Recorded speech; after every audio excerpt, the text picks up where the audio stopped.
Why do we have to bring this up now? I mean... Are we done? Are we done here? Right, Are we done here? Finish. So... I think that's the death knell of this episode. Yeah, thanks so much. No I always count on you to ring that knell.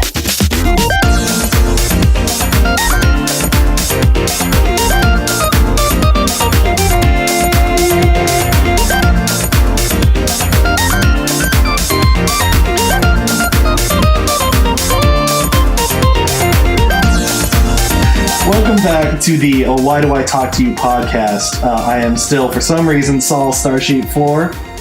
I'm still here for some reason. I'm Dave Gamer Dave Naple. Welcome back to this being our third episode of our newly formed podcast here. If you've been following us since episode 1, thank you for coming back, and we hope that we can still get your support for episodes to come. You already are. Is the dread setting in like it is for me? Yeah, a little bit. Yeah, I'm telling you, man. This is craziness. It is. Dave and I are a little bit nervous to tackle this topic right now. We are trying to make our choice of episodes as timely as possible in terms of anything new that's coming out in the world of gaming or the world of movies, what have you. And due to a recent... re-release. A re-release, yeah. A re-release of a very popular game, which is the title of this podcast episip right now. We're trying to hide it like we're not going to put it on the title. Yeah. Isn't it always funny? I always find that funny. I guess so, right? But, you know. We're talking about Undertale. We're talking about Undertale, straight up. Yeah. I mean, why am I trying to hide it? Whatever. Yeah, we're talking about Undertale, and if you've spent any amount of time on the internet, even if you haven't played the game Undertale or not, you know that this game is a heavy, heavy game in terms of fandom.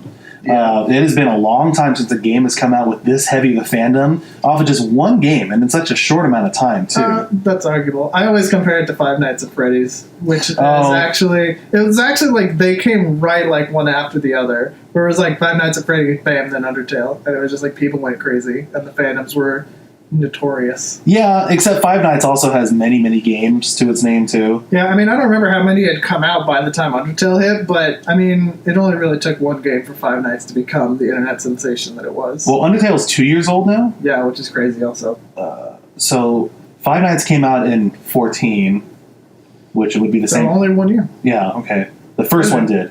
Crazy. And then... Well, okay, we're not talking about FNAF, though. Nope. I just thought it was... Right. Yeah. So, because of the recent PS4 re-release, which is... And PS Vita. And remember? PS Vita. PS Vita still exists. That's right. That's still a thing. My Vita. It's got Undertale. We figured that it might be slightly timely to do an episode on Undertale, because it has been several years that a game, and I'm talking personally, a game has affected me as much as Undertale has. It's been quite a while. This is just a small indie game that's not very long, not expensive at all on the Steam store or wherever you're going to buy it, and yet it's such a small little product that put just a giant impact on both myself and Dave. Yeah, I mean, I feel like I should start talking about. I'm just going to talk about how we came across it. Go ahead. You were the one that introduced it to me. Yeah, I found it. So I knew Undertale was a thing that existed just by being around the internet. I didn't necessarily... This is another one of those games similar to FNAF. I bring it up because they were both sort of in this era of Let's Players played it, and that made it really huge. So I didn't watch, the premier Let's Players play it, like, I don't know, Jacksepticeye or PewDiePie or whatever. I don't necessarily follow those guys. Nothing wrong with them. They're not for me. But it was, I saw Undertale stuff around. I think I might have seen something on the Game Theorists or...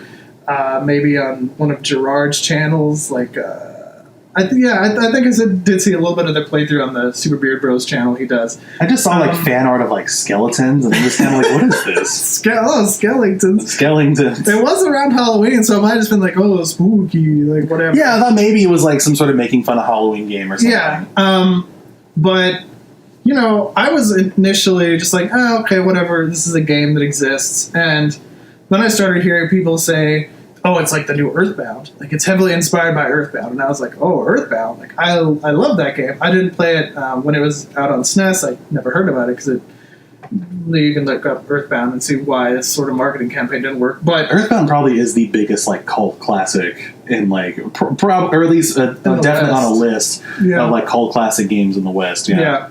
And Toby Fox had a background of doing Earthbound ROM hacks, so he obviously loved the game too. And people were like, "Oh, it's got the same sense of humor. It's got a lot of the same elements." And I loved Earthbound. I thought that its tone was fantastic. I thought the way that it shifted back and forth between a really great sense of humor and really heavy stuff was really good. The game had its problems in terms of it didn't age very well. The gameplay is a bit dated, but like the heart and soul of it was all there. And so when people were like, "Oh, it's like the new Earthbound," I was like, oh, "Okay," but I was immediately turned off by the fandom. Like they were so loud about everything. It's just the best way to say it. They were everywhere, and they were insistent that this was the best game ever. And we've kind of mentioned this before, but in our heart and soul, Saul and I are kind of contrarians by nature. I don't want to admit it, but you're right. We kind of, like, I guess, are we hipsters somewhere deep inside? No. Not that bad? I think hipster and contrarian can walk together, but they don't necessarily have to be together. You know what I mean? Yeah, sure. And so I think the thing that sort of turned me away from it was the GameFAQs poll. Did you ever hear about this? No. So GameFAQs, I think it's a thing they do every... Oh, is it GameFAQs? I might actually be... Maybe it was GameSpot. It was one of those ones that started with game.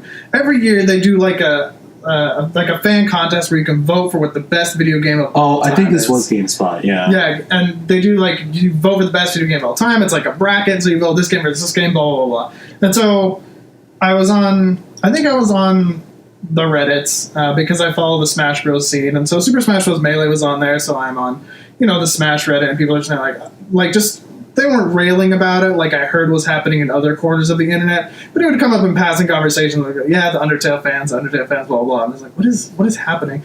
And basically just what happened was Undertale beat out a lot of classically great games. This was a game that had only been out for a matter of months, because I think this poll ran in like November or something, but it had exploded so hard that people were putting it in this category, and the fan base was so just feverishly following this game, like best game of all time. And it was just like, this is insane. Like, this game has to be overhyped. I was like, this game has to be overhyped. But it was an RPG. It was in the vein of Earthbound. So I was like, I need. And people were like, the music is so good, and I'm a sucker for a good soundtrack. And so I was just like, I need to play this game. It's only $10. Like, whatever. So I guess it must have been early 2016 that I finally decided to pick it up. I think it was around the same time I picked up Stardew Valley, actually, which was another great indie game. But in any case, I picked it up, and I just immediately fell in love. Like, the game was so good. Like, the things that it was doing were so innovative, and so... It took the fact that it was a video game, and it took full advantage of it. It did things that other video games didn't do, in taking advantage of the technology and taking advantage of memory. And everything it said and did with its characters had a weight to it. It just it really just made you feel everything that it wanted to make you feel. And it was crazy good. I was just completely enveloped in it. Everything it was doing, I was into. When I played that game, it was full immersion, boom. And you were in it, and I was like, Saul, you gotta play this game. Yes, and he was like, I don't know. Generally, whenever Dave tells me to do something, I just want to not to, because I'm a contrarian. Yeah, but every time... Saul, don't walk off that cliff. I have yet to lead you astray. I insist, I maintain that. I tell you to do that, it's just prove me wrong. Well, I'm thinking movies. Well, we have our disagreements on movies a little bit. Yes, we do. Okay, in any case, yes, I don't remember exactly when it was, but it was not too long after Dave had just finished playing his playthroughs of Undertale, but he was trying to get me to do it, and not just me, but all of his other friends, because he wanted to share the gospel pretty much, and so he pushed on me to do it a lot, really a lot. I was getting annoyed, definitely. But then all of a sudden there was a sale, so maybe it was during the summer or whatnot. Maybe where Dave was just kind of like, it's like $5 right now. Like, why would you not? It's just $5. I was just like, you know what? Fine, jeez, fine. I'll do it. Fine, whatever. And so I did it. I think I got like Call of Duty at the same time also, and just all stick it in your eye, whatever. Like, once I'm done with this dumb indie game, I'll play some Call of Duty, a real game. And so I remember playing it, I played it one day. I got through, I don't know, like a solid like eighth of the game, I think, when I did, and I enjoyed it at the time, and it was enough for me to keep going. But and you know what? Before we go on, also, we do have to say this about the game. The game, we are trying our best, and we're going to try our best this entire episode to not spoil anything huge. Yeah. There are a big, wide variety of things to spoil in this game that it is genuine. It's not like spoiling the plot of a movie or anything like that. Like, it is definitely a thing that we both firmly agree that you have to just experience yourself. If you want to spoil it, like, for yourself, I mean, like, be our guest. There's a lot of videos that are doing that. It's not hard. There's so much Undertale stuff out there if you really want to know. It does seem that, like, every video that covers Undertale, I mean, I'm thinking of Completionist's review of Undertale, that they are pretty adamant about this too. That they do not want you to be spoiled on it. They want you to experience it first. Well, Toby was insistent on this too. I mean, if you read his official Undertale, it's a Tumblr, right? I don't actually remember. It's a blog he has. And he talked about, in the initial year, he was actually he realized how important it was that this game wasn't spoiled. And so he would actually reach out to Let's Players, trying to ask them not to spoil things. And of course they did. And, you know, it was kind of an unreasonable request on Toby's behalf, in a way. But at the same time, like, he realized, like, if you know what's going to happen, some of the magic of this game is lost. And its ability to constantly surprise you is one of its biggest strengths. And so we don't want to take that away. So we may end up going down some conversational paths and just be like, as far as we can go. Yeah. Pretty much. But like we said, you know, if you want to, I mean, feel free. But the game is still just $10 on Steam, and it goes on discount pretty frequently as well. Yeah, so I've straight up advised you just to do it right now. We are going to do our best not to spoil anything, but even still, you should just play the game regardless. Yeah. So we're going to talk just a little bit about just the game itself, as much as we possibly can. We already mentioned that it's an RPG. It very much in the style of Earthbound. Not in terms of gameplay. This is important too, because one of the biggest things about this game is the gameplay is completely different. But in sort of the sense of humor it has, and its ability to hit on really humorous stuff and really serious stuff, like almost in the same breath, its writing is very Earthbound. Mm-hmm. Some of the art feels very Earthbound. The tone overall is less bright and fun than Earthbound. Earthbound and the whole Mother series, it all takes place in a very bright and colorful world, which sort of makes the darker stuff juxtaposed a little bit differently. This game sets itself in a more dark world overall, and it's the opposite. It juxtaposes the humor very well. It sort of emphasizes the humor with its general dark art and atmosphere, I guess. So it's not spoiling to say this, but the main premise of the game, and I do mean the main premise, is that you play a genderless child who falls down this hole on top of this mountain called Mount Ebit, whatever. And before this, though, even the game prefaces that long ago, humans and monsters used to live together. Yep. And then basically humans banished monsters into the underworld. And so now your protagonist goes up Mount Ebit and falls down a hole that leads him straight into the underworld. Mm-hmm. And so the rest of your adventure takes place in this underworld. It's the Undertale is why it's called that, essentially. So the whole game is you traversing this whole underworld, meeting new characters, meeting new friends, meeting new enemies, fighting monsters, not fighting monsters. That is probably the biggest thing that separates the gameplay of this game from any other, conventional RPG or what have you. Apart from the fighting style, which, in general, turn-based RPG is just, You hit the fight button. When it's your turn, you hit him. Damage is done. Rinse and repeat. This one, if you can visualize it, you can also see this in trailers as well. Yeah. Your character takes the place of a small little heart avatar, and the attacks are done in this small little window as if it was a top-down shooter, like Galaga, Xevious, all those other types of things. And you just kind of control the heart and try not to get hit by these white objects that are like coming your way. Which, I mean, it sounds kind of easy at first, but it can definitely, it ramps up the difficulty. It is actually, yeah. It most definitely ramps up the difficulty. But as you learn early on in the very early stages by one of the other characters that you meet, not the first character, one of the first characters that you meet, the second character, right? Second character. Yeah. You can choose not to fight, and it's not just a runaway thing. Although you do have the option too, but you can choose to just talk to the monster that you encounter, straight up. Like there's a little action button. Chit-chat. just chit-chat. And the dialogue box also gives you like different options of like what you can say to these particular people, and then if you want, sometimes you'll get the monsters like sort of friendly with you, and then you can just spare them. Yep. Then that's it. End of fight. Your buds. It's great. Yeah. We don't.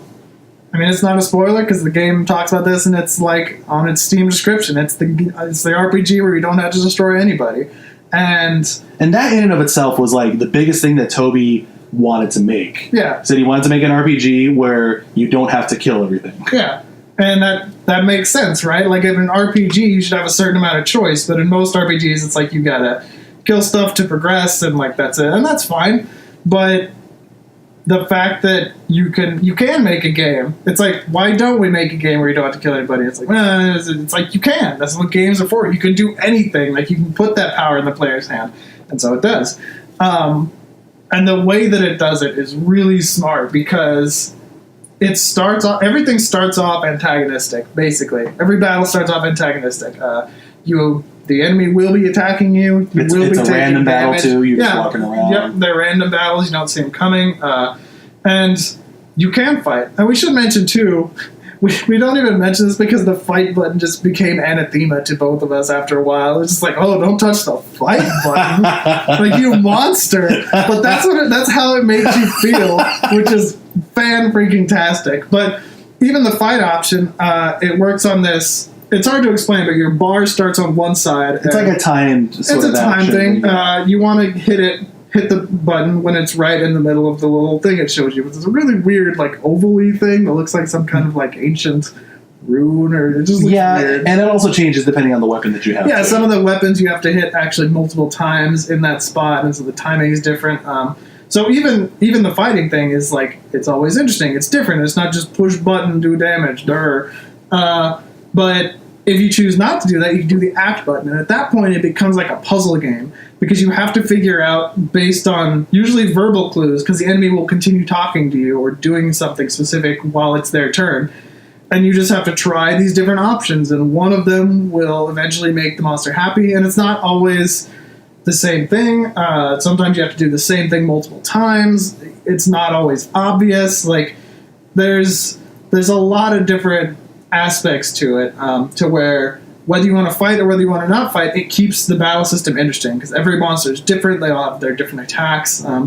They're all different ways for you to spare them. Essentially, if you want to spare a monster, you really have to get to know them and their particular personality. Really get to know them. You know what I mean? Though it's like because I agree. It's they're not necessarily characters, but Toby built character. They all have personalities. Okay, personality. That's a better way of saying it. Yeah, absolutely. I would say that is the biggest distinction from other RPGs, is that it gives you that idea. This game is hilarious also, by the way. This game is just absolutely hilarious. Because every one of the options you pick in the fight will get a different response from the monster. And all of the jokes are written perfectly. Like, they're timed perfectly, which is weird in a game where you can't necessarily always, like, control when they're going to get it. But, like, they're all just spaced perfectly, and they're funny and clever and dry, and it's... A lot of it is great. Also... I mean, it does rely on the fact that you are playing an RPG, which those aren't usually known for being humorous or taking jabs at its own self. And a lot of it kind of relies on that as well. Like, you wouldn't think, like, oh, wow, these jokes are, like, the most hilarious jokes ever. It's just it when you're immersed in the world, and it's easy to be when you're playing Undertale, like these jokes become hilarious. Like there's one fight.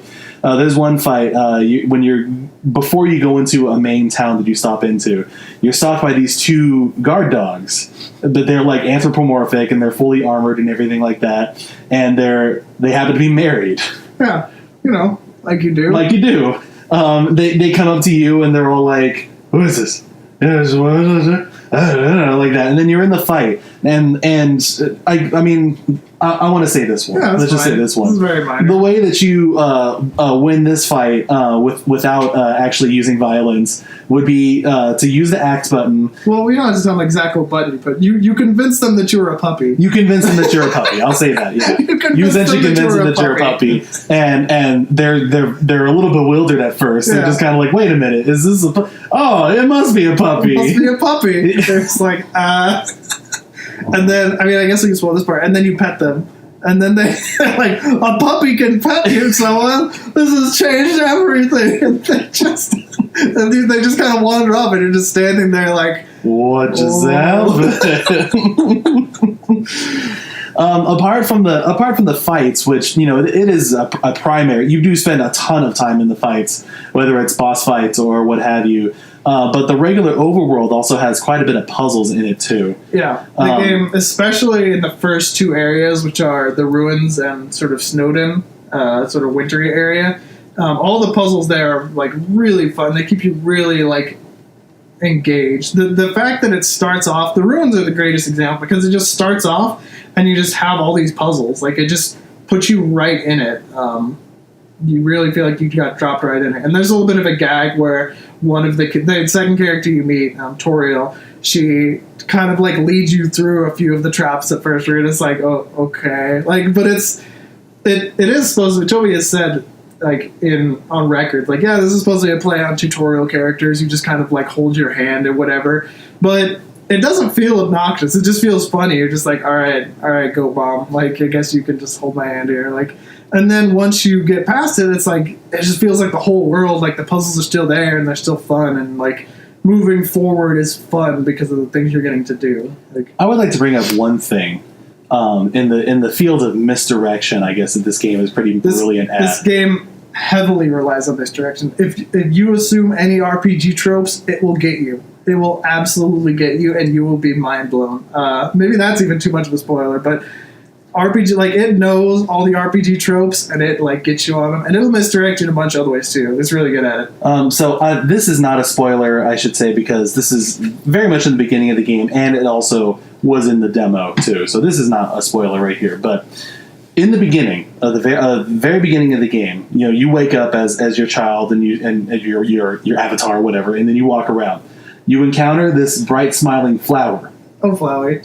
This maybe weird sounding music kind of pops up, and it's a smiling flower, like a smiling cartoon flower. It's like, "Hi, I'm Flowey. Howdy, I'm Flowey. Flowey the flower. Flowey the flower." And is trying to teach you the mechanics of the game, as you would expect a game like a conventional game like this to probably do. Yeah. To immediately sort of teach you in that way. Yeah, he says, "Here, this is your soul, and this is it'll grow over time and blah blah blah." Yeah, and you're like, "Oh, okay, our standard RPG." Yeah, standard RPG stuff. Then he's like, in order to increase, yourself, you have to increase your love. Yeah, he's like, he's like, "That's everyone. It's love. That stands for love. You want some love, don't you?" Like, and he's like, "You collect love by these little white pellets, like friendliness pellets." Friendliness pellets. Yeah, like so I was like, "Oh, okay, I guess." Because I knew nothing. I went into this pretty cold. Let me just say, I didn't even. I kind of avoided it from the usual YouTube outlets that I went through, because I'm just kind of like, what is this? Whatever. I don't think I'd seen a single bit of it. I didn't even know it had connections to Earthbound, to be honest with you. But Dave just wanted me to do it, and so I just he's like, whoa, so I just did it. And okay, so all this is happening. Everything seems fairly conventional. He throws the friendliness pellets at you, and you're like, okay, I'm going to go up and get it. And what does it do? It nearly kills you.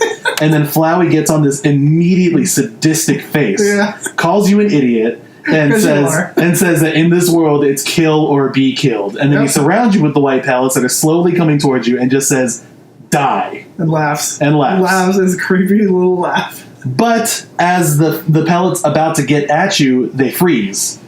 And then he gets blown away by this new character named Toriel. Now, seriously, you guys, the Flowey scene messed me up. The Flowey scene messed me up. I was texting Dave the whole time it happened, and I was giving him some choice words at the same time. Not that I was mad at him, but I was already like, what the hell is going on? I was already like in it at this point. So yeah, I was texting him the whole time, and I was like scared too, because it was just kind of like, what just happened? Like, and now this other character is coming out, and Toriel comes up to you, extremely friendly. This is the nicest thing. Calling you like my child. Come with me. I'll show you the right way. After the Flowey thing, you're going like, I don't trust you. Exactly. Like, you're just like, wait a minute. And like the whole time, you guys, throughout this first like overworld, we can call it the ruins level, I was on edge the entire time. And I guess it's not spoiling to say that nothing bad happens during this whole sequence. But because of the Flowey misdirection, I was messed up the entire time. It's still the intro area, so it's tame, but you're really on edge. You're like, all right, you feel like anything could just jump out and kill you at any moment. You're waiting for the other shoe to fall constantly, and it sets that up so darn well. The art that Toby puts on Flowey also can get genuinely horrifying. Yeah, I have to say, and it sounds weird me saying that because it's a cartoon flower. It's like a super pixely game. Like, it is not good graphics. It's like it's about the same graphics as like a Super Nintendo game. Yeah. Super Nintendo. Yeah, I'd say so. Like, so it's not a graphic marvel, and it's not meant to be. However, it's not even particularly good Super Nintendo graphics, most of it. No, I wouldn't say so. But it's too good to be on NES. So, yes. But just the character design, it's good. That makes me, just like almost shiver a little bit, particularly Flowey. The rest of the character designs are still great as well, but Flowey's are always like the most memorable to me. And I do say that there are multiple of that, but that's all I'm going to say about that. So anyways, that's how that starts. I mean, and even more, when you move on from Toriel, you meet another character. Now, and the way this starts out is that you're in a dead-looking forest, no music. Yeah. It's like dark, also. And you're just going through these shadows, and then you see a shadow following you. And like the way it's set up, you're just walking basically through like this long, empty hallway, and you're just like, it's just like there's nothing you can do but move forward, and you're just like, this thing's coming for me, like whatever it is, until it eventually, talks to you. Yeah. No, like voice, because there's small little like the letters like pop up really slow too, like it spells out. It's like really eerie or whatever. Yeah, and tells you to shake its hand. You know? Don't you know how to say hi to someone or something like that? And so you shake this shadow's hand. Just go ahead. And then what turns out to be a whoopee cushion in his hand. Yeah. A very long fart sound effect happens. A uncomfortably long fart sound effect happens. And then the shadows are revealed to be the next character that you meet. His name is Sans. Again, misdirection. Yeah. You just went through some pretty interesting stuff, which I won't go into. Yeah. And then that happens. It's meant to mess with you. Yeah. And it does it on a masterful level. Yeah. And I don't even know. I'm trying to figure out how much even do I want to talk about, because if we give away all the misdirections, it takes away so much of the game. Yeah. So many of the characters are just good. You get introduced to a good handful of characters. All of them have a very unique personality. Mm-hmm. All of them have a very unique character design as well, so they're also fairly memorable. Some of them have even some of the greatest songs that you ever... Okay, I'm going to move on to this. I know you. As soon as you said that, I'm like, all right, he's ready. The music in Undertale is the greatest video game soundtrack I have heard in years. Multiple years. I have not heard a video game soundtrack this good in many years. And it's not a grand epic, Super Mario Galaxy Nobuo Uematsu sort of, thing like that. All of it is... Okay, so as we said before, the general graphics of it are pixelated-ish, a very Super Nintendo-ish sort of style to it. There's hardly any textures, there's none of that. in the beginning bits of the music is all 8-bit sounds. Yeah. So you're like, okay, it's a callback to that sort of stuff, whatever. Some of the next music you hear is 8-bit. Then some of it turns into like Super Nintendo-ish, early DOS sort of sounds also. And so you're like, okay, I can buy it. It's a new game. Are you talking like the Ruins theme? The Ruins theme, yeah. Yeah, it's got like a piano feel very specifically. Yeah. And so it's like, I can buy that as later DOS or like, or even maybe a touch of Super Nintendo, maybe a little bit. And then you come to realize that just the music is full of this, like, it has no boundary. Many games, like, let's say like Shovel Knight that has come out. Another very, very big favorite game of Dave and I. Also wonderful, wonderful soundtrack, Jake Kaufman. Hopefully you're listening. Like you do. That game is very much based on an NES 8-bit standpoint, and the music is fully reflective of that. Also, it never oversteps that boundary. Yeah, except for maybe a couple more layers that an NES would not have been capable of doing. Yeah, exactly. Yeah. Undertale though has no boundary. Undertale has no boundary in the music. Toby Fox was the main developer as well as the sole composer of the whole thing, which blows my mind again. Yeah, and he did all the writing, which blows my mind. Toby didn't make the game by him. Like, he didn't make the game completely by himself, but he did most of it by himself for sure. Yeah. Mm-hmm. Anyways, so the music was all done by him, and you just get the sense that Toby wrote and included instruments whatever he wanted. He knew what he wanted it to feel like, and he was like, all right, I'm going to use these instruments to get that feeling. Like, I didn't use this before. Like, all right, whatever, I'm using them now. Like, it is still pretty much all electronic. There are a few points where he does use like real instruments, but it as you get, it sort of almost builds. Like, as you get towards the end of the game, like, it gets a little bit more real sometimes, depending on what version of the game you play, in terms of how much you're pacifist, how many things you decide to kill, and things like that. But yeah, it doesn't. But it's never jarring. Like, it all flows well, and I don't know how to describe why it does that and why it doesn't feel wrong. Like, I think it doesn't feel wrong because we buy into it. Mm-hmm. The fight song that you hear, the fight song starts out as if it's fully NES. And then it moves into some sounds that you would not hear in the NES, but it all just matches. Yeah. Some of the boss fights that end up being some of my absolute favorite themes combine all of that. Combine like sampled instruments that you might hear in a current indie game currently that isn't based in pixels and whatnot, mixed in with the NES 8-bit sounds. I mean, he even uses the Genesis sound card.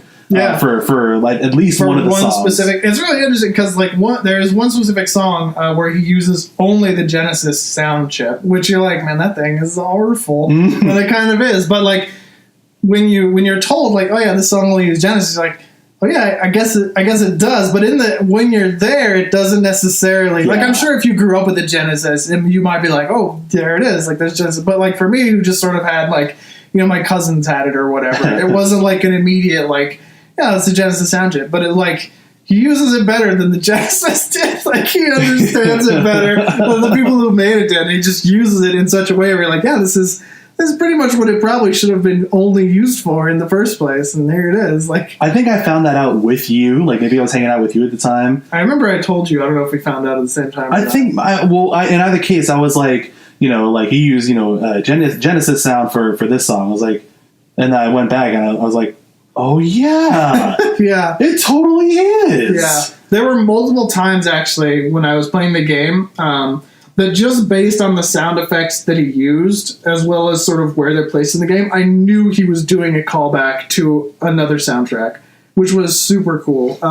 There's one song in particular that is like a hardcore throwback to Chrono Trigger, but it doesn't feel like he just ripped it from Chrono Trigger. It feels like its own song, and he was just like, I want this to feel like this other game that I played and enjoyed. I'm going to use these sound bits, or I'm going to incorporate this thing it did. I could hear several things that I felt like were influenced by games like Super Mario RPG, or just other things that Yoko Shimomura had composed, which, bonus points, because we love her. Yeah, it's all very good and very intentional. everything he did feels like he wanted it to be exactly like this, and he nailed it. The best thing about the writing of the soundtrack is that it's very based on motives, on motifs. Okay, motifs are essentially just like small little musical themes, mostly attributed to a character. Yeah. They can be attributed to a place also, but in the case of Undertale, it seems mostly attributed to characters. Mm-hmm. There are tons of those in this game. There are absolutely tons of different motifs that pop up every once in a while because of a character that pops up, because of a story element that pops up, or whatever. They pop up everywhere. And a lot of times you don't even realize it. No, it took me a while sometimes to realize some of them. You're like, this song is the same as this song. You're like, but you realize it, and it still doesn't feel like you were tricked. Like, oh, it's just the same song, lazy. It's like, wow, that's the same song. Mm-hmm. And it's still really good, even in this form. It's a thing that, this originated back in opera, back in the 1800s. Back in the 1800s. We were there just yesterday. Yeah. And, but a lot of movie scores, composers do this too. John Williams is a huge proponent of that, of writing themes, writing motives and things like that for other characters and whatnot. And so this is not a new thing. But when it's executed as well as it is in Undertale, it works. It doesn't seem like it's a gimmick. It doesn't seem like he was trying to do it to seem smart or whatever. I mean, Nobuo Uematsu did that a lot too. Yeah. In games where he was able to use more orchestration, like 7 and onwards. He did that an awful lot. Where oh, I've heard this theme before. Oh, I've heard this theme before. Oh, this character is back. That's why that theme is back and whatnot. Yeah. Yeah. And that's just a smart thing to do. Maybe he was also doing it to harken back to the old masters like that. And you know what? It works extremely well as a result of that. Mm. And you know what? It's so closely tied to the characters that I can't even tell you what they're called or how it goes or whatever like that. Such and such a theme. It's this character's theme. It's this character's theme. It's that character's theme and whatnot. Many characters have multiple themes squashed into their one songs, and it just seems so natural. Yeah.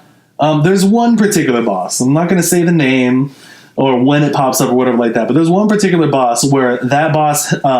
That character actually kind of has 2 themes attributed to this character. Yes. and the final fight with this character mashes up a new theme with those 2 previously stated themes. Yeah. And it just seems so natural. Yeah. They're not shoehorned in. Yeah. It's just a natural progression. Yeah. I mean, how much more do you want to talk about music, out of curiosity? I can talk for hours. Yeah, I mean, that song is one of our just favorites in the game. I think both of us agree that song is just one of the best. But I think the boss themes, in general, are the ones that really stick with us. I think you, in particular, are just this boss theme, this boss theme, this boss theme. I love the boss theme, too. There are a few other ones where I'm I like this one a little bit better. But the way that the music complements the boss fights is so good. You feel like it's so intense. And the boss fights are great. I'm trying to find a way to transition to the boss fights, but I don't want to cut you off on music. No, I can talk for all I would kind of do is just gush on it the whole time. Yeah, I mean, but every major boss fight has its own theme specifically for it. It's not just, here's the can, you're fighting a boss music. Each one, pretty much, what? Are you just realizing that? Yes. Yeah, so many other, and not to bash on those games, because so many of those games, the canned you're fighting a boss music is great. It's still great, but Toby was I could do just a canned boss fight, or I could write each one individually, I guess, and he did, and they're great, and each one matches the exact, exactly what the fight is trying to make you feel. If the fight is super intense and it makes you feel like that. There's one fight where it's kind of a joke up to a certain point, and then it gets serious, and at that point the music stops and then comes back with a remixed version of it. And you're just oh no, I thought this was a joke. You know what's really funny anymore. What's really funny about us talking about this is that we have to tiptoe around a lot of things. So now when I'm hearing Dave talk about this fight, I'm wait, which one is he talking about? Oh yeah. But each each boss theme simultaneously perfectly reflects the character you're fighting and gets you super pumped.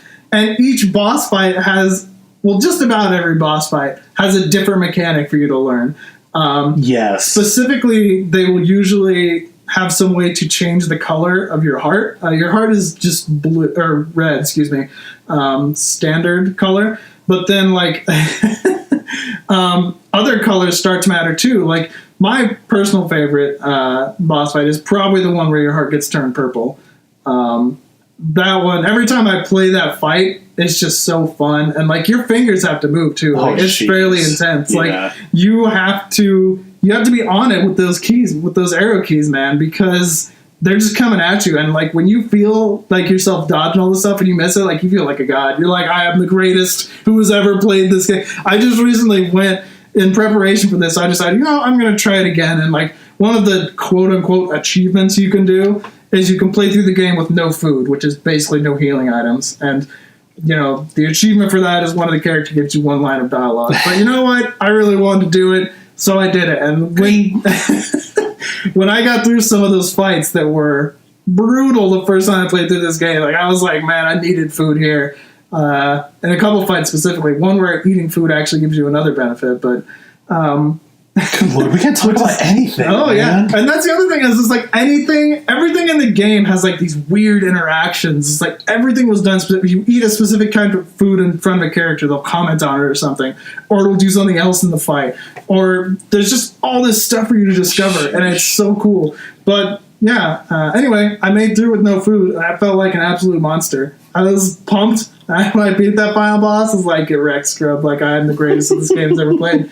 And that's not something you get in many RPGs. Like, it's hard to replicate that.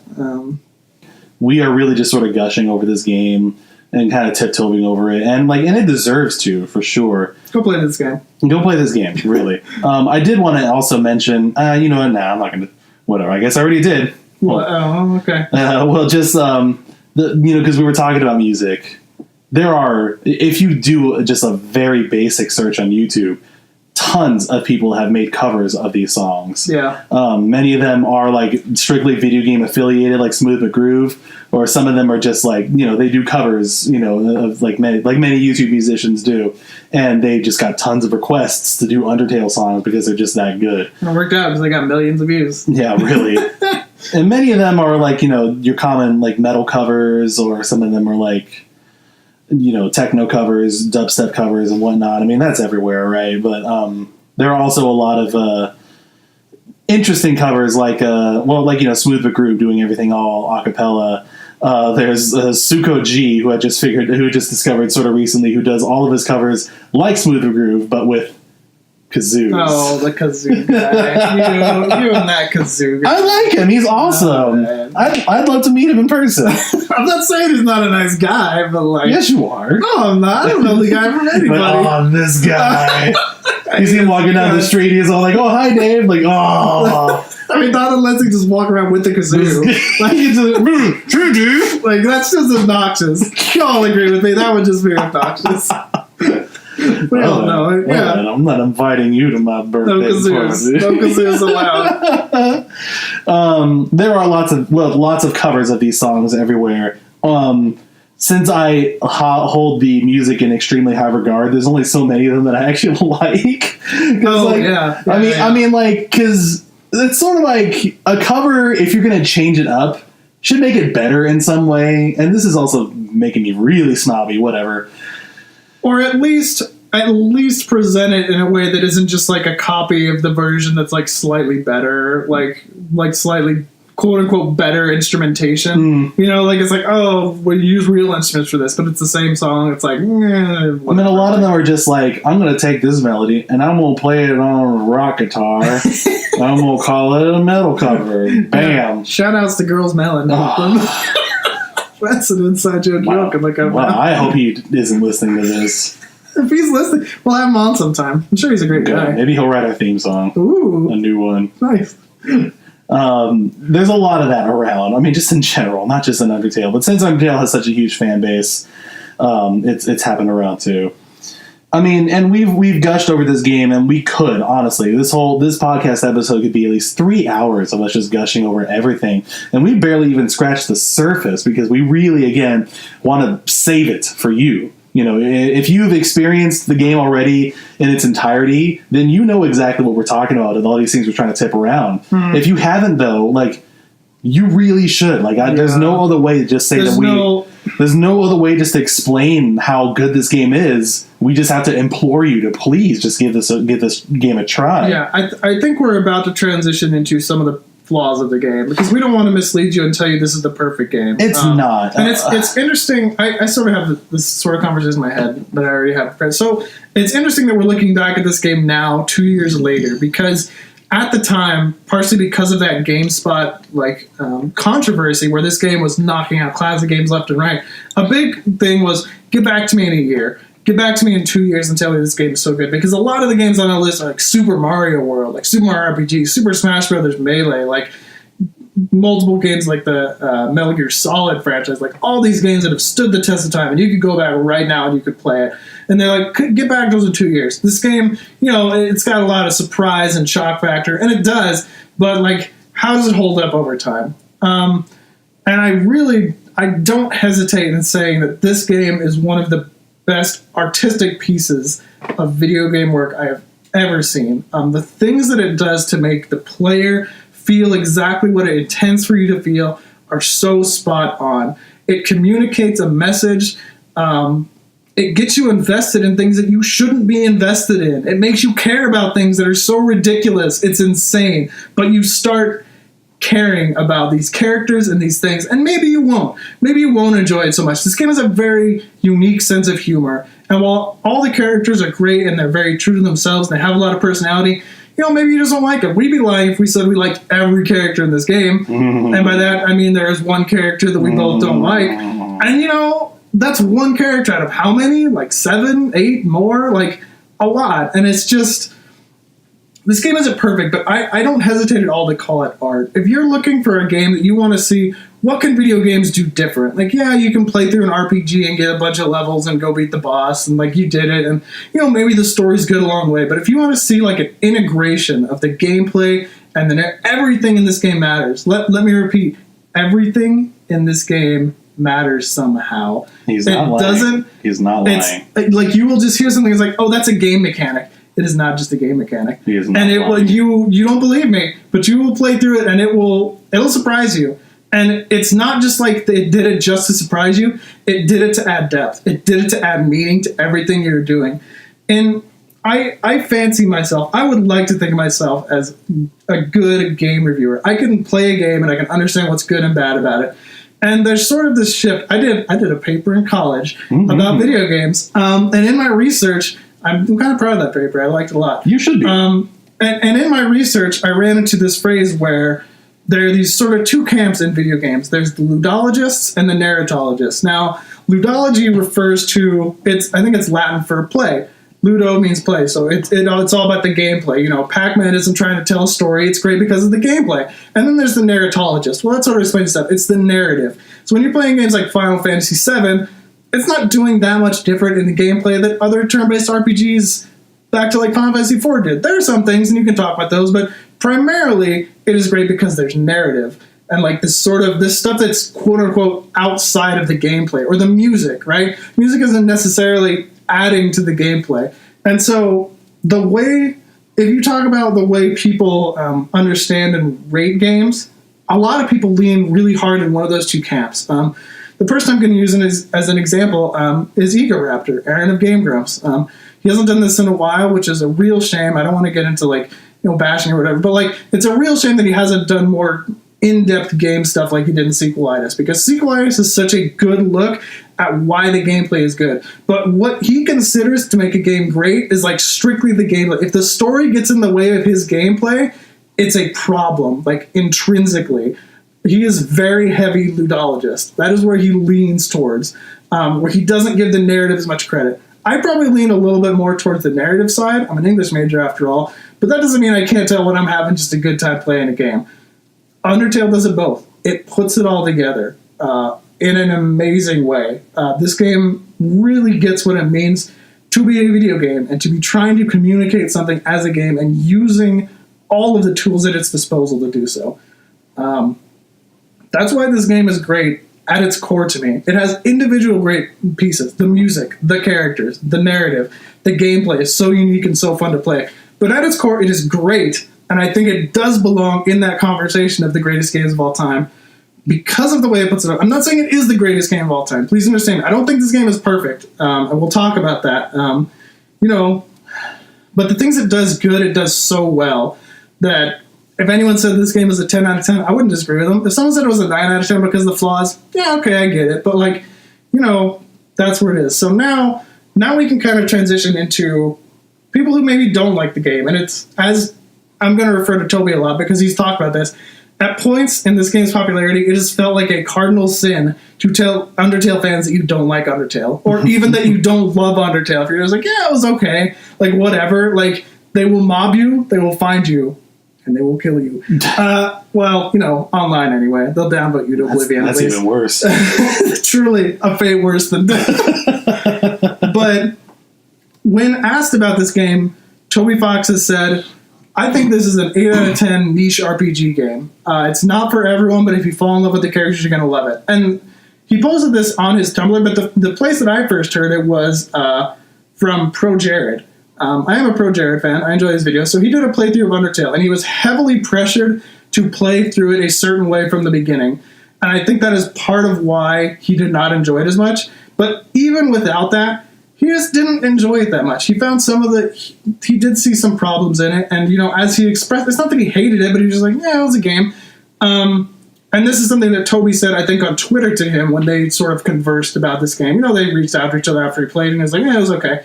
And I think that was when Toby first said, it's an 8 out of 10 game. It's got some problems. So here are some of the problems that Toby has admitted is in the game, and people like Pro Jared have said are in the game. Biggest one for me, I think, is the pacing at some times. The pacing can be very inconsistent at times. And you know what, to be fair, RPGs have these problems a lot, where a lot of times things will just be kind of bam, bam, bam, bam, right after another. One huge event right after the other and everything like that. And other times it can be just painfully slow with not a whole lot going on in between major events. And this game suffers from that sin as well. Dave and I can think of at least 3 different lands that you have to go through that just go on and on. It's a lot. The game starts out so well with the puzzles. I think the first 2 areas are so solid on the puzzles. They're fun and they're interactive, and it's like, yeah, cool. And then as the game goes on, you start finding yourself just kind of in more hallways where you walk from one end to the other. And usually there's something that is different about the room, but it's not always enough. It's not enough to make you ignore the fact that you're kind of just walking down a hallway. And the way the game is sort of designed for you to walk around, the rooms themselves they're always very blocky, they're always very boring, there's not that much color, and that's sort of by design. But early on in the game, the puzzles are so fun and so interesting that you don't care that the room is just like a square and you walk from one over to the other. There was a puzzle and you had a lot of fun solving it. But eventually the puzzles don't always stand up so great. And sometimes the room is just kind of like a maze where you're not quite sure which path to take, like the sort of stereotypical dungeon in an RPG. There's not too many of those, but there's a couple I can think of. And you're just like, this is just a room where I walk around and run into some random encounters, whatever. And sort of in between each boss fight, which are absolutely the highlights of this game, it drags a little bit, where you're just like, I gotta walk through this hallway, I guess. And for a game like an RPG, that's not nitpicking either. No, that's a legitimate problem. That is why people call Final Fantasy 13 Final Hallway 13. Is you're just walking through these rooms. If you want to talk about dungeons, I'm going to refer to Pro Jared again, because go check out his videos on the original Final Fantasy series. I don't know how far he's going to go, but he's done 1 through 3, and he's heavily implied he's going to do a bunch more. And rest in peace, game trailers. I am always down for a Final Fantasy retrospective. I am always down for a Final Fantasy retrospective. And, but he talks a lot about, in this game the dungeons are good. Here's why. In this game the dungeons aren't good, and here's why. That's sort of, it's not one of the game's biggest strengths, and there aren't really dungeons, quote unquote, in this game. It's zone to zone, but each zone is kind of unique, and et cetera, et cetera. So that's probably the biggest issue. Yeah, and again, though, that's not necessarily a nitpick either. It's, if you get a chance to play the game, or if you've already played the game already, you can probably think of these zones, we can call them, that just kind of drag on and on. The music, after a while, to be fair, the music even after a while gets a little trying a little bit because it's kind of I disagree a little bit. It's a loop. I mean, some of it if I'm listening to the whole soundtrack because I do that still. Yeah. Honestly, are there people who don't? I'm not. I'm not joking at all. I will skip those songs because it's just sort of like no. I mean, there are highlights. There aren't any songs where I'm skipping because I don't like them. No. It's just that they're not as good as all the stuff I really want to listen to if I'm listening to Undertale. And so it does drag along many of these scenes here.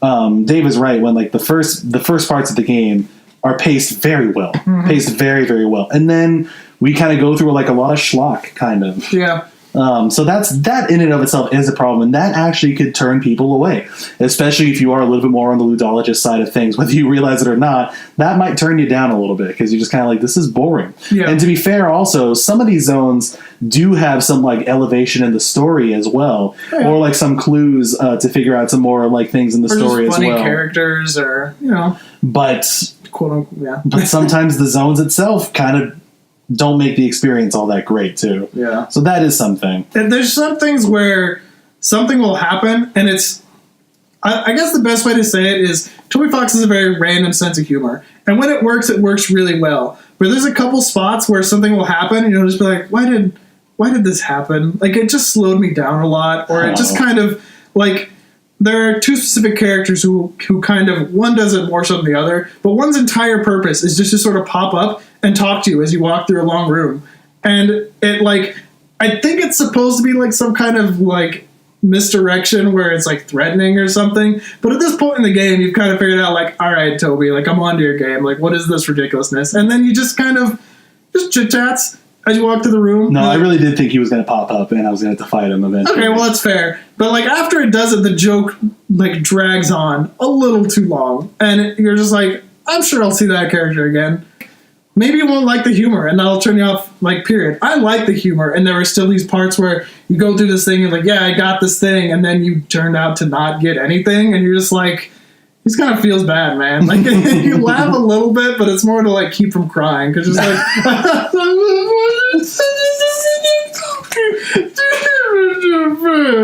and, it's just kind of some people are going to like the sense of humor so much that they're going to bust up laughing at that point. But you can see, as someone who likes the humor and didn't like these parts, where it can grate on you a little bit. If you're just I just want to play this game and get the things that I feel I should get for playing a game, I guess. Overall, the humor's not perfect, is what it's not perfect, but it's great. Gameplay's not perfect either, as we touched on before. This game, if you want to play the whole experience of the game, moving on to another one, if you want to get the whole experience, you really do have to replay it. It's not, and that's with me not saying a whole lot, but you really should replay the game if you want to get the whole experience. Completionists, the completionist has revealed that there are upwards of 25 different endings, depending on your choices. And they really fall into three specific categories. So if you just want to get the general categories, you want it to be maybe 3 times. Mm-hmm. But I don't know if both of them are, but one of them is locked behind having to do at least one playthrough before you can access it. Yes. Which is, the thing it is, I wrote this down specifically for after you've gotten at least 2 endings, after you've gotten the endings you wanted to get. Because we mentioned this isn't a long game, which is, it's a strength, especially for a game with multiple endings. I hit on Pro Jared and Chrono Trigger again. When Pro Jared talked about Chrono Trigger, he talked about the fact that the reason this game is so good is because, one, it's actually short. Everything is compressed to be exactly as long as it needs to be. The pacing is great. And because it's short, it encourages you to replay it. And there are multiple endings which reward you for playing it over again. Undertale does that too.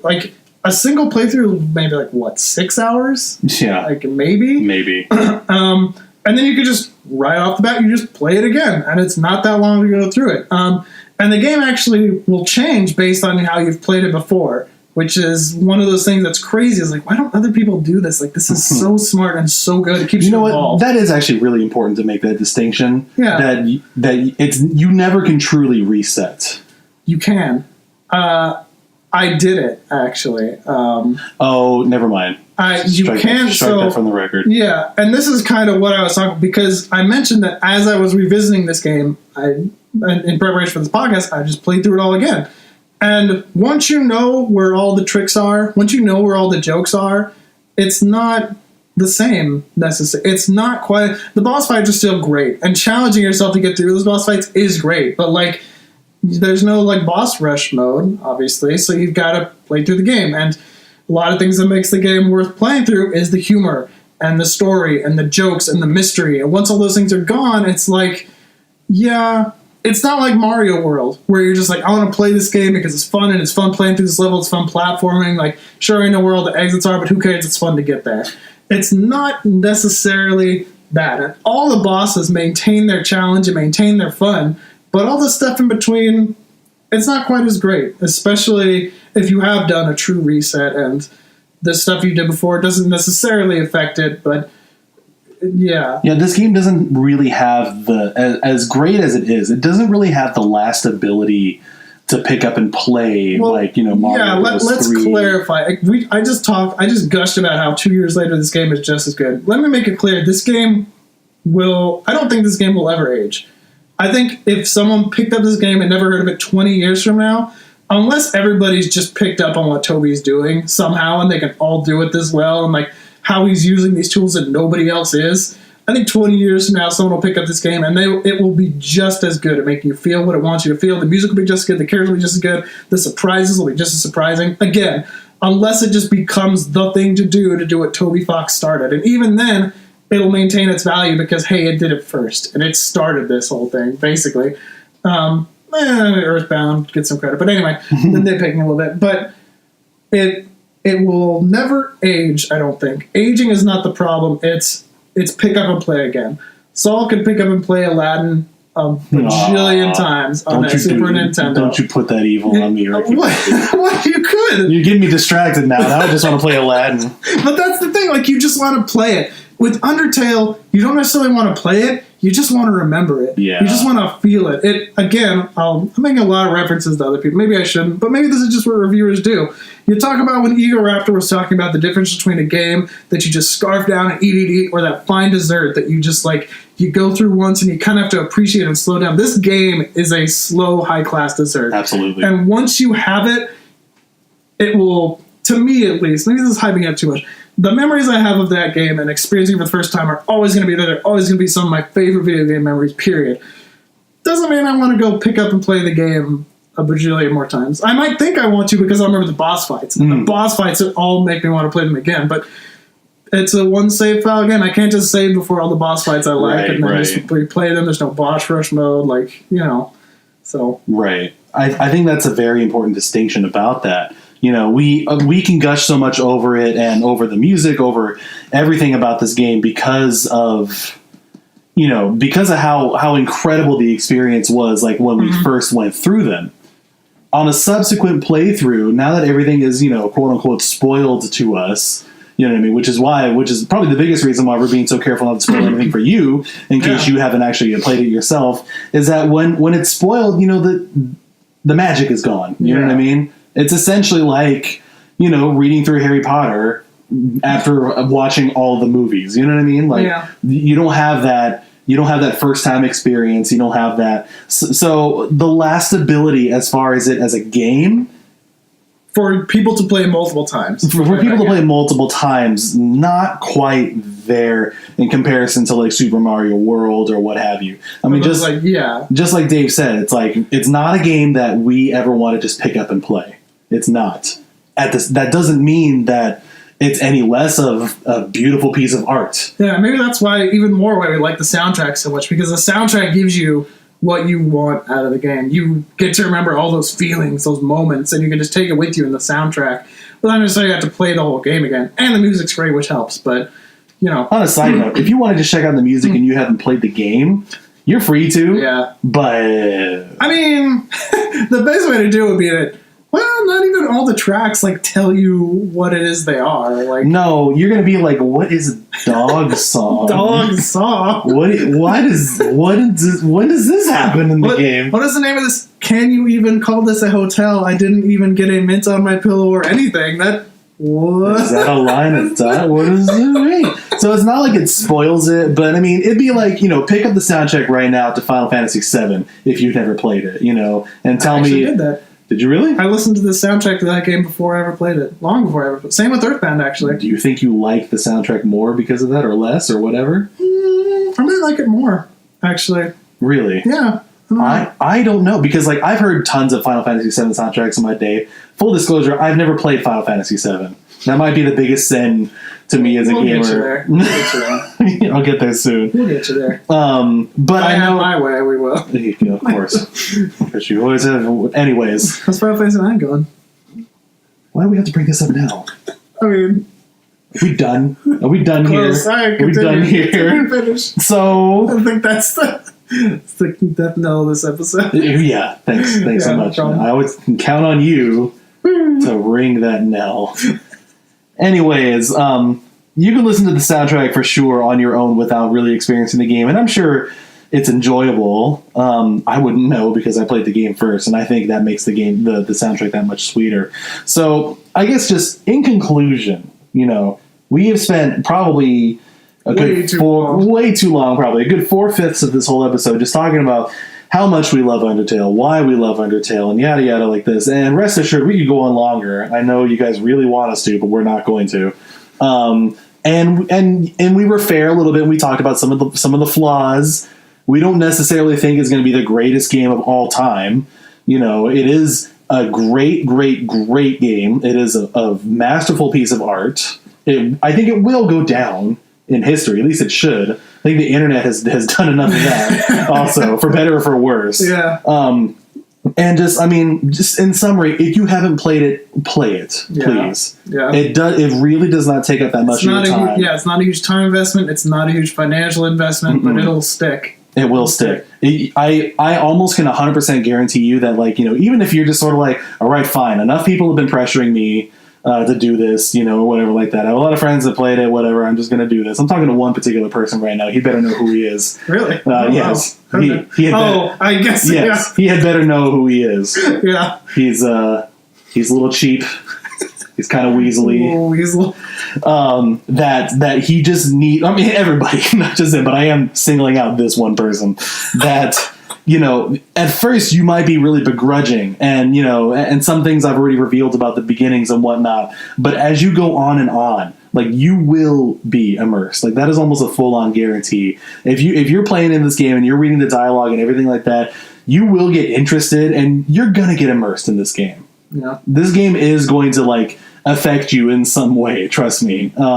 Whether you find something funny out of it, whether you just enjoy the music, whether or not you love the story, just know that this game has a lot of things to unfold. Yeah. Give it its time, give it its space. Like I said, you gotta let it breathe a little bit. You gotta commit a little bit of time to it. I'm not quite willing to make that guarantee because I don't know.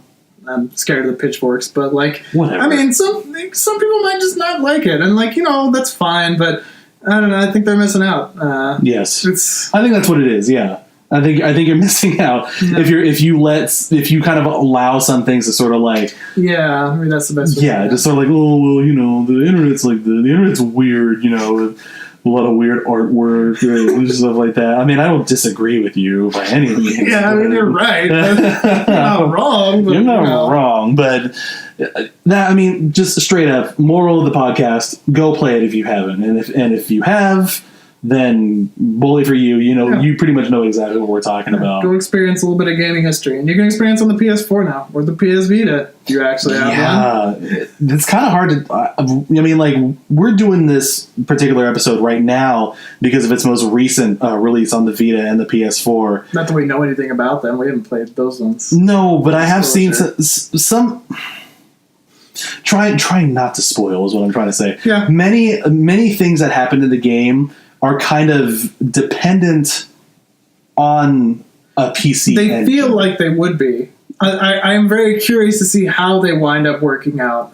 Specifically, some things near the end feel like, how does this happen if you're not on a PC? How does this happen on a console? It felt like it was released on the console it needed to be on to do exactly what it needed to do. So I'm very curious to see if that stuff holds. Let's leave that as vague as possible. Yeah. And let's leave it right here. Yep. We have gushed on about this enough. Probably the longest episode, easily. Maybe, yeah. I mean, it could easily be a lot longer too. Yeah. So thank you all so much for joining us for joining us on this big retrospective on Undertale. Again, it's only 2 years old, and yet has affected us as much as a Final Fantasy game that's decades old.